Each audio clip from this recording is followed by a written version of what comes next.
and welcome to Repertory Company Theater's RCT360. This is episode 18. I'm Deidre Sherm. I'm Laura Alley. And today we have a special guest. Hi, it's Philip Slay. Yay! Philip is here today with us as Rachel is on vacation.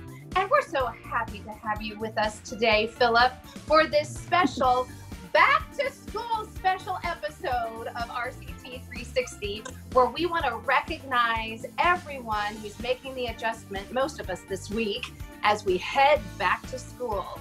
So before we talk too much, I'd like to take a moment and show you a little something, a clip of some of our friends headed back to school. This year, school looks a little bit different. Take a look.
Well, first day of school looks a little bit different than it did last year, doesn't it?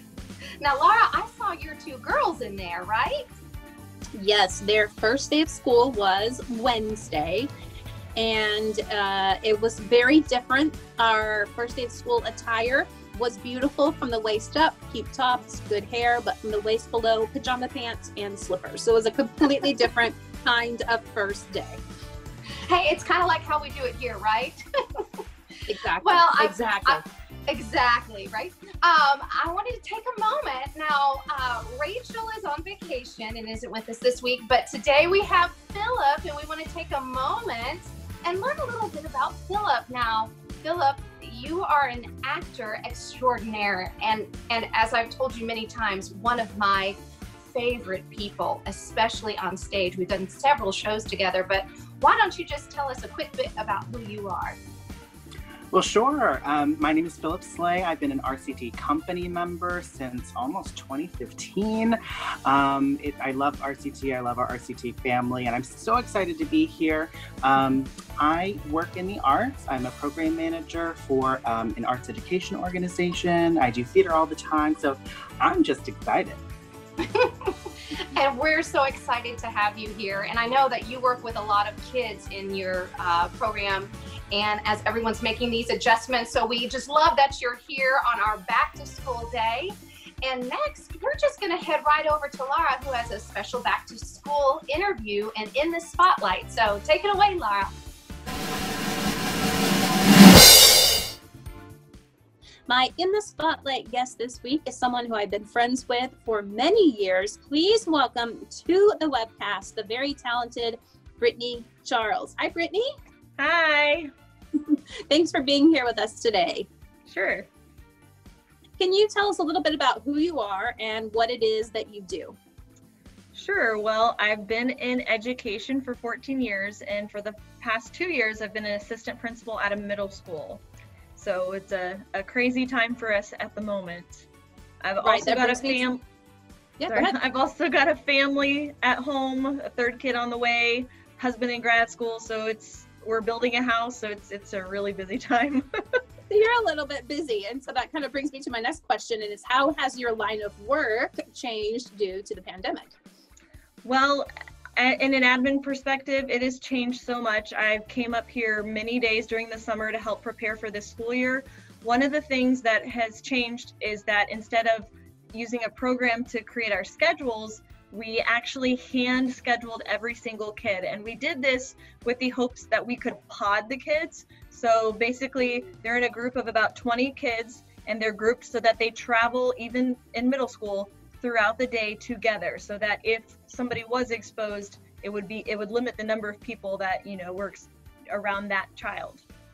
And so out of that took a lot of organizing and moving around, a lot of moving parts just to get them even in those pods. And then of course we had to look at electives and all that, and accommodations. So that took a huge chunk of time that we normally get done really quick. Another thing is we made virtual tutorials and a lot of videos for all our parents, because we're offering half the kids coming in on campus and half the kids chose to go virtual.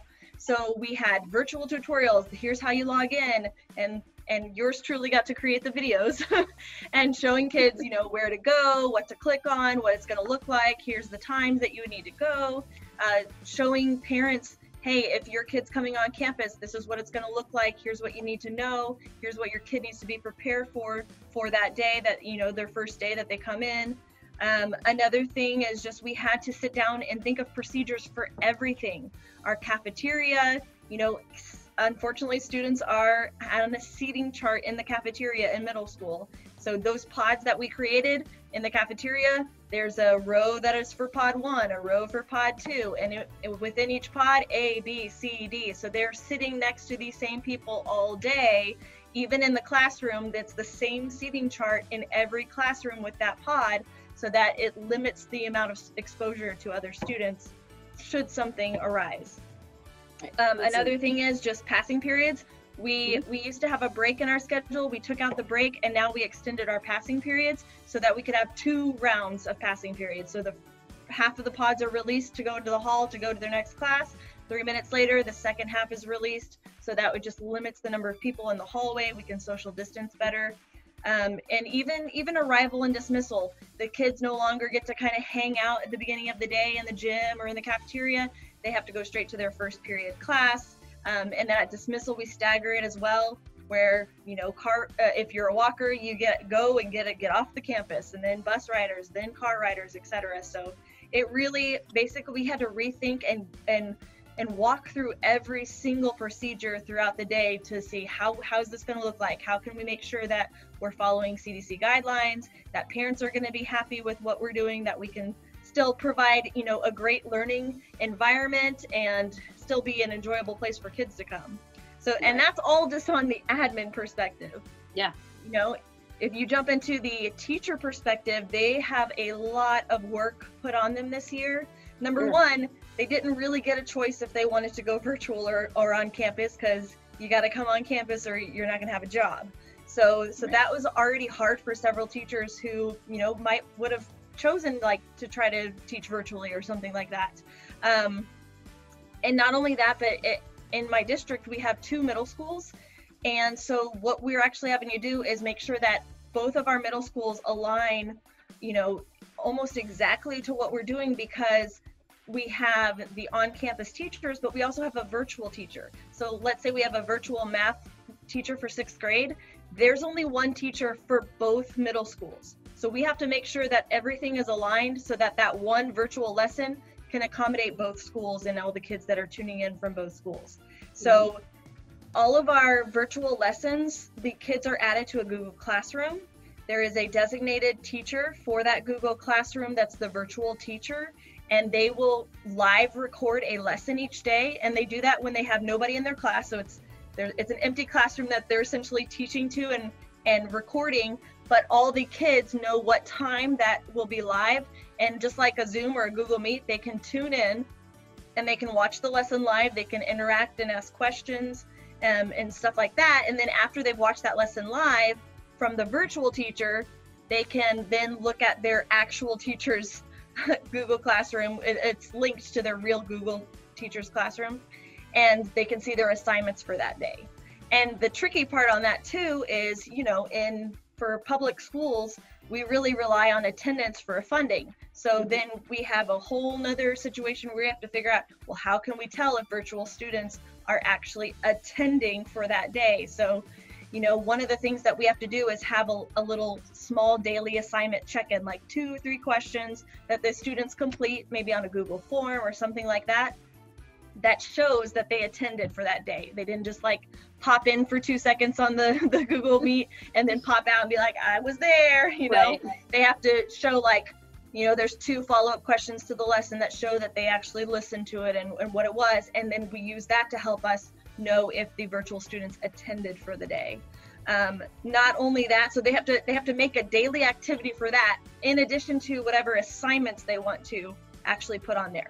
And all those virtual teachers, they're not just virtual teachers. They have classes on campus too. They only get an extra off period to teach that virtual class. So they're essentially preparing lessons for their kids on campus and then modifying and making them into some sort of virtual assignment for all the kids who are at home. And then, you know, tutorials, things like that. We used to have extra buses running so kids could stay after school and tutor. Well, now we don't have those extra buses. You know, we don't have the luxury of using that for that because we have, you know, separate buses for each campus now. So now almost all of our tutoring is virtual tutoring. So then again, after school, teachers are logging in with a Google Meet saying, hey, you can join me and we can, if you have questions, or we can discuss this, or I can show you again how to do this. And then not only that, but you have to think, when you're in the regular classroom, you might have accommodations for special education students, for ESL students, things like that, 504. And now you have to try to see, how can I meet that for my virtual kids who I can't tangibly, you know, I might be able to alter assignment and say, hey, only do the even, or things like that. But some certain accommodations are, you know, you have to completely rethink how am I going to apply that accommodation for this kid who's at home. Right. That sounds like a lot of stuff going on as a principal and an admin. Now, my next question is, as a mother of young children, what are your thoughts on at-home learning versus on campus? Well, you know, both options are really great. Of course, I see a lot of the perspective from my own district and what we're doing. And so I'm kind of in the know on how teachers are, you know, reaching their kids and things like that. My personal kids are on campus, partially because my husband and I are both on campus, so we didn't really have too much of a choice. But, you know, I know a lot of the guidelines and things that they've put in place to ensure that the kids are safe.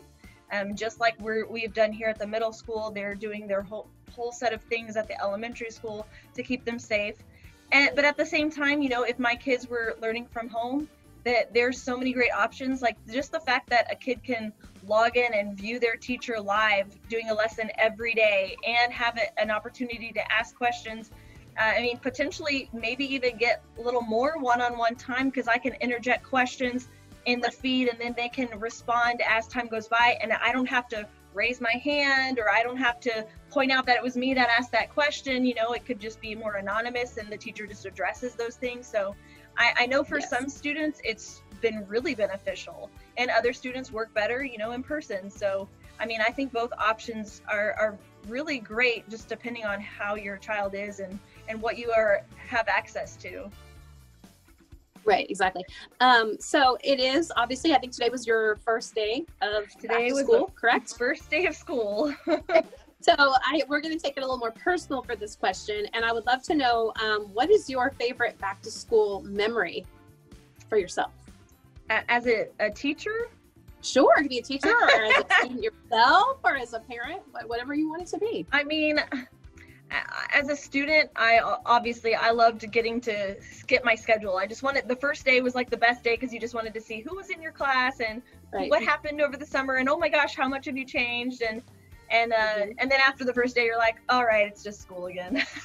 But actually, even as a teacher, that's something that I'm always excited for, to see, you know, what kids do I have? And hey, you know, I've been in this district for 7 years now, so I've seen, you know, kids change and like, whoa, you grew so much over the summer, you know, and just kind of just getting to see them again and see how they've changed. And that's really just exciting for me. I don't have like a specific memory that just stands out, but yeah, that's my favorite part, just getting to see them again and being blown away by how much they grow. I mean, I've had kids that I taught back, I knew when they were in kindergarten, and I just went to their graduation, high school graduation this year, so. Wow. Yeah. That'll make you feel old. Yes. Well, Brittany, I know you're a very busy woman. You have 2 small children and another one on the way, and a husband probably waiting for you at home. So we'll say goodbye to you, but thank you so much for spending some time with us here today and giving us some information from a principal and an admin, as well as a mom perspective of school. Of course, it was my pleasure. Thanks, Britt. Thank you so much, Lara, and thank you so much, Brittany. It is amazing, all of the things that you're having to do there inside the school to prepare for the students who are learning virtually. I don't know how you keep up with it all. So we thank you. We thank our administrators. We thank our teachers. And we thank parents who are making the decision to do things at home. This is a tough time. And man, it's so great to have people like Brittany who are taking such good care of our kids in our community. So thanks, Lara. That was great. Now, this week, we don't have Rachel with Broadway Trivia, but we got a little something special from Philip. So Philip, take it away. Hi everyone, and welcome to Stage Lingo with me, Philip Slay, on RCT360. Today, we're going to be learning some stage lingo that you may not already know. So let's get started, shall we? Our first term is thank you 5.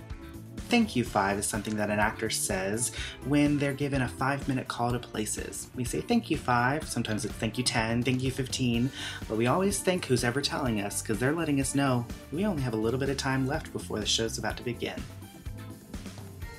Our next term is places. If you hear the word places, you better get ready because the show's about to start. As an actor, if we hear places, we generally go to one side of the stage or the other. Sometimes we start on stage, sometimes we start in the audience. Wherever we start, we head there and get ready to put on the performance of a lifetime. Our next term is off book. What does off book mean? Well, as an actor, you have a script with music and songs and all of your dances written down, and once you have everything memorized, you don't have to look at it anymore. You're off book. That means you're ready for an audience and ready for the show to start. Our next phrase is park and bark. Park and bark, something I know all too well. If you were to park and bark, that means you go out on stage, you stand still, and you sing or speak. You park and you bark. I do that a lot because I can't be trusted with too much movement. The next term is glow tape. Now, what is glow tape? Well, it's basically tape that you put on the edges of furniture or maybe on a set of stairs. Anything on stage that if you have to walk on it or sit on it or climb on it or whatever in total blackout, it's going to help us see it so we don't run into it and make a huge mess. It's really, really helpful, especially when there's no light on stage whatsoever. Actors love glow tape. Our next phrase is break a leg. Break a leg? That sounds terrible. No. It basically means good luck in the language of theater. We don't say good luck because it's apparently bad luck to say good luck. So instead we say break a leg. So next time you see an actor getting ready for a show, just tell him to break a leg. Our next term is radio show. What's a radio show, you ask? Well, let me tell you. A radio show is a type of live performance, generally done by a theater, where we're really focusing on the storytelling and the dialogue. Not lots of fancy staging or crazy dances or incredible singing. It's really focusing on the great story that we're trying to share. There's going to be at least 2 chances for you to see a radio show at RCT this fall, one in October, Dracula, a radio show, and one in December, It's a Wonderful Life, the radio show. 2 incredible productions, I'm sure, and we hope that you'll come join us for those. Our final term is Repertory Theater. Now you may be wondering, RCT gets its name from somewhere. What does that mean? Well, a repertory theater is a type of theater that has a company of actors, an incredible company of actors, I might add, and they pull from those actors to cast their shows all year long. And really what this does, it just makes us all a little bit closer, more of a family, because that's what RCT is. We're a family. I hope you enjoyed Stage Lingo with me, Philip Slay, and I hope that you learned something new. And I guess I'll catch you guys next time. See you then. Thank you so much, Philip. I just love a good piece of glow tape, so I really, really enjoyed that. What was your inspiration for your video? Well, you know, there's a video out there on the internet of Lin-Manuel Miranda doing a Stage Lingo kind of video, and he tells a lot about the different terms, but one of the ones in my video, Park and Bark, I actually got from that video and have now put into my vocabulary. Basically, standing and singing. Gotta love it. Ooh, I love standing and singing. Always good with the bevel. That's right, that's right. Well, thank you so much for that. And you know, right now, I just kind of have the feeling that what's better than a little bit of Philip? How about a little more Philip? So why don't we just head right over as you take over Quarantine Confessionals. Take it away, Philip.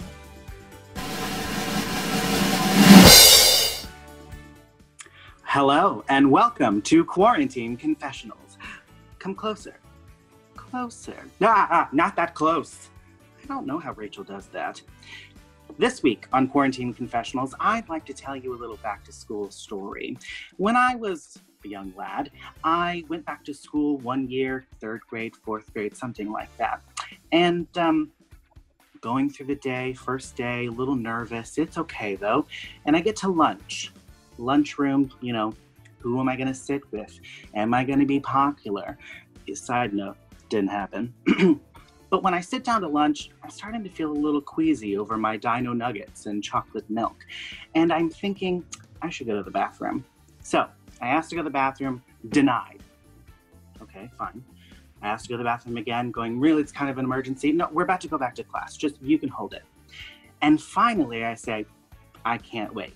I run out into the hallway, and right in front of the principal's office, let's just say I lose my lunch in front of all the 4th and 5th grade classes coming down to lunchroom. I tell you this story as a cautionary tale. Be thankful that you're remote learning. You can stay at home in your pajamas, and if you're feeling sick, at least the bathroom is down the hall, and you probably don't have to ask your mom. That's all I'm saying. That's been my quarantine confessional.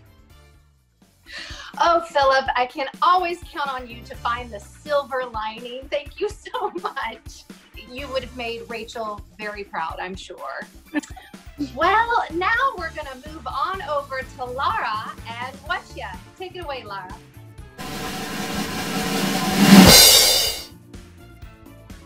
Welcome to Whatcha, my segment where I give you ideas and recommendations on things to eat, things to try, things to do.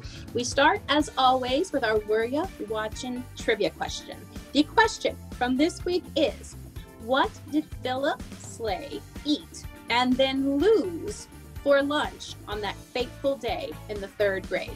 The first person to answer correctly below in the comments will win a prize. Congratulations to last week's winner, Jimmy Lee Beard, our top fan, for correctly identifying that Penelope was Chad Bozart's daughter's name. So as you can see, the trivia question can come from anywhere in our content, beginning, middle, or end, because we want to know, were you watching? Back to you, Deidre. Thank you so much, Lara, for Whatcha. And Philip, Lara, can you believe it? We have made it to the end of episode 18. For all of you watching, we're so glad that you joined us. Please like and comment. We'd actually like to hear what's one of your favorite back-to-school memories from this year, as it's looked a little different. So before we go, we want to let you know a few things. First of all, we have our wonderful Porch Light series that's coming up. Our first one is on August 29th at 8 p.m. And you can get tickets by calling the RCT office, and you'll get a chance to sit outside in our wonderful Twilight Cafe. So we really hope that you'll join us. Philip? Yes, I'll be performing with Garrett Holton, Nelson Wilson, Jack Avenue, Ashley Sanders, Mike Egan, and Mia Washington. So we'd love to see you there. We also have RCT School of Musical Theater has a new theater workshop. It begins September the 14th for ages 10 to 16. It is a Broadway boot camp. There are after-school classes available on Monday, Wednesday, as well as a Saturday session. Just give your child a break from the screen and let them come play with us. Our theater has complete CDC protocols in place, so we will keep them safe, and call the office for more details. Philip. And let's not forget about the great lineup of shows we have coming. We have Murder on the Orient Express, September 18th through the 27th, Dracula coming up October 16th through the 25th, and It's a Wonderful Life, December 11th through the 20th. Tickets are on sale at the box office. Thanks, Philip. And I just want to say thank you to all of you who have helped us so far with the survival campaign. We have raised already over $2,000 for this month. And if we could just get 200 of you to donate $25 a month from August into December, we will meet our goal and our doors can stay open. So please, if you have the opportunity, go to the website, rcttheater.com, and help us get through to the next section. Now, thank you, Philip. I want to say thank you so much for coming here and filling in for Rachel while she's on vacation. You were brilliant, right, Laura? Oh, he's fantastic. I love Philip. Thank you. Yeah, and in fact, we are going to be man down next week as well. Laura, you're not going to be with us. Would you like to share with everyone where you're going to be? I am actually having a robotic hysterectomy tomorrow morning at Medical City, Dallas. And so I will be down for the count for a few days, but I'm told that it is a easy procedure to recover from, and it's going to solve all the issues that I'm dealing with. So I appreciate everyone's support and help out there who've been doing a lot of great things and saying a lot of prayers and stuff for me. And hopefully I'll be back very quickly. We hope so, Laura. We are going to be praying for you. We love you. Everyone is behind you, and we can't wait to see you soon. We'll look forward to seeing all of you come back and join us. And until then, I am. You are. We are. RCT.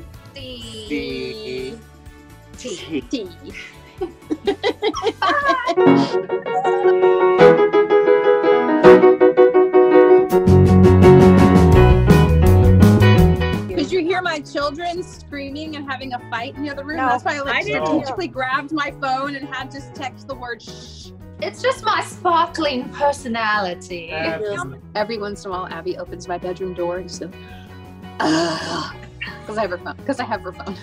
I give the kids food and throw them in the back rooms and go, try to be quiet. Mama's recording. Deidre is an angel. Did y'all see that? Yeah, I see that. I see Angel. that. Yeah. Yes, it's glowing from you. You're very ethereal. Get ready. We'll see what happens. There And we Philip, go. if things don't go well, we just do it again. We do it again. And are you ready, Deidre? Oh, as ready as I'm ever going to be. This is we're coming out of trivia, but we're going into quarantine confessional. Is that recorded or will Philip do it? Philip, you're doing it live, right? Sure. Is it like welcome to quarantine confessional? Confession? You can say whatever you want. To Confession. be honest with you, everybody changes it up. It changes. Here we go. In 5, 4, 3. I forgot. We were coming out of 5, 4. And then also at the end, Philip, at the end, I say, I am. And You then, are. And then you say, We we are. And then we awkwardly go, R. Are T. the T. We're gonna do it in rhythm. Here, I'll also put it, I'll message, I screenshotted it and I'll messenger it to you here. I'm gonna look like I'm doing something too. I'm reading this. So interesting. Are you ready? Sure. You're gonna start. Here we go. In 5, 4, 3. Wait, what did we just do? What ya? Did we just do what ya? Yeah. Everyone's yes. Okay. 5, 4. It's definitely easier than I was expecting, but also equally as nerve-wracking for sure. Get Abby her phone back. I know. Abby, She's where's my right. phone? Abby! Getting closer and closer and closer. She's off. She's like, I need my phone.